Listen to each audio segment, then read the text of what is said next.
గుంటూరు జిల్లాలో నకిలీ స్కామ్ను పోలీసులు గుట్టు రట్టు చేశారు. జీడీసీసీ బ్యాంకులో నకిలీ పట్టాదారు పాస్ పుస్తకాలు పెట్టి 5 కోట్లు స్వాహా చేసిన వారిని పోలీసులు పట్టుకున్నారు. కురిచేడు మండలంకు చెందిన గిరి లింగేశ్వరరావు పోలీస్ స్టేషన్లో ఇచ్చిన ఫిర్యాదు మేరకు ఈ నేరం వెలుగులోకి వచ్చిందన్నారు. వినుకొండ కేంద్రంగా నకిలీ పాస్ పుస్తకాలు, ఆధార్ కార్డులు తయారు చేస్తున్నట్లు తెలిపారు. ఈ స్కామ్లో కొంతమంది బ్యాంక్ సిబ్బందితో కుమ్మక్కై కోట్ల రూపాయలు దండుకున్నట్లు పోలీసులు తెలిపారు. మొత్తం 30 మంది ముద్దాయిలున్నారని, అందులో 11 మందిని అరెస్ట్ చేసినట్లు చెప్పారు. ఎవరైనా ఇలాంటి స్కామ్లకు పాల్పడి ప్రభుత్వ ఆదాయానికి గండి కొడితే సహించేది లేదని హెచ్చరించారు.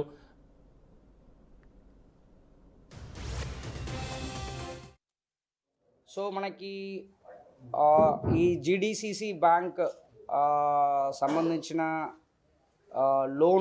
ఫేక్ లోన్ సంబంధించిన ఇష్యూస్ మన గుంటూరు డిస్ట్రిక్ట్లో, ఎస్ట్వైల్ గుంటూరు డిస్ట్రిక్ట్లో కూడా కొన్ని రోజులుగా ఆల్మోస్ట్ లాస్ట్ ఒక 15-20 ఇయర్స్గా కూడా అదర్వైజ్ వస్తుంటాయి, పోతుంటాయి. దానిట్లో యాక్చువల్లీ ఇష్యూ ఏముంది అని చెప్పేసి కొన్ని ఇన్డెప్త్గా అనలైజ్ చేయడం జరిగింది. దానిట్లో ఒక భాగంగా మనకి ప్రతిపాడులో ఒక కంప్లైంట్ ఒకటి రిసీవ్ చేసుకున్నాము. Case number 182/2024. ఆ కేసు మనం ప్రతిపాడులో సెప్టెంబర్ మంత్ రిజిస్టర్ చేయడం జరిగింది.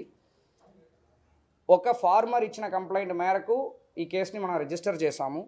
రిజిస్టర్ చేసిన తర్వాత ప్రీవియస్ కంప్లైంట్స్ అన్నీ కూడా తీయడం జరిగింది. దాదాపు అరౌండ్ 18 కేసెస్ 2000 మనకి 13, 14, 22, 21లో కూడా రిజిస్టర్ అవ్వడం జరిగింది.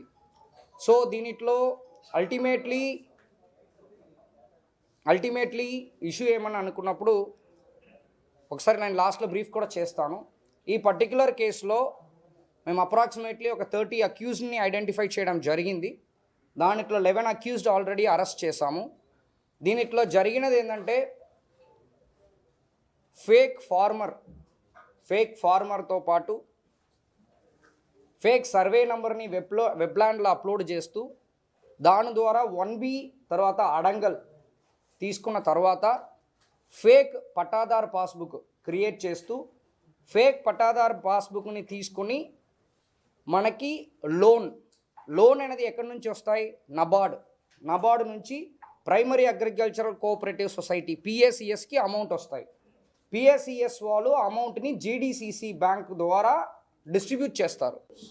అందరూ గుడ్ మార్నింగ్.